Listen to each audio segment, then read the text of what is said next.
Bamwe mu batuye umujyi wa Kigali bavuga ko umuvuduko, kurangara ndetse no kutubahiriza amategeko kwa bamwe mu bashoferi usanga hari n'ibyo biteza impanuka za hato na hato zikunze kugaragara. By'umwihariko ahangaha bavuga aho abanyamaguru bambukira hazwi nka zebra crossing mu ndimi z'amahanga. Ibi babivuga batanga n'ingero. Nk'ubu ngubu uyu munsi ahagana saa moya n'igice ahazwi nka Sonatibe habereye impanuka aho fuso yagonze ikamyo yiturutse inyuma bamwe bagakomereka. Ni nyuma y'uko ikamyo yari ihagaze ngo abanyamaguru bambukire ahabugenewe. Bamwe mu babonye impanuka batubwiye uko byagenze. Impanuka ibere hano nengeze hano uruhande rwayo n'indi inyuma y'iriya fuso.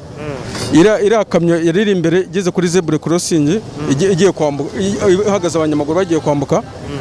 Birangije we shoferi warafunze wa fuso araza yarangaraza atakubitamo. Wa fuso yarangaye ni cyo kibazo nyamukuru. Yarangaye amaze kurangara nibwo yaje yatumye akubitamo. Je banyita Twagira Imana Kayumba, nkorera hanga kuri urusengero reba hano Sonatibe hano ku muhanda uza mu kujya kwa Rwanda. Ubwo ngo iriya kamyo iyo yafungiye abantu bari bageze muri zebra crossing ibaha gutambuka irahagarara. Iriya fuso iturutse nyine gutya muri iki gice kiva mu Giporoso, iyo shoferi yari yarangaye bwite nyirizina. Hanyuma kubera ko iriya kamyo yari yafunze wese akubitaho nuko gihe nabibonye. Hanyuma habaho icyo bita ubutabazi bw'ibanze, dufata amanyundo, dufata idoroni, ibikoresho byose turacyafite hariya, turatemagura ibindi, turafungura ibindi, dukuraho abantu, turabatabara bavuyemo.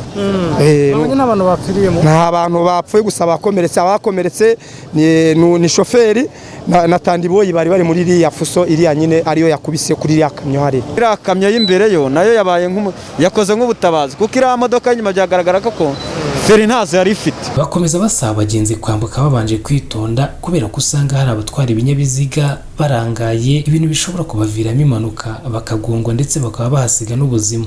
Inama natanga naho abanyamaguru bambuka zebra crossing bagakwiye kuzajya bakabanza gacunga umushoferi neza, kuko abashoferi igihe umushoferi wibwira ngo arandeba ariko yarangaye akaba yaza nk'uko yakubisira akamyo akaba yagonga mwebwe.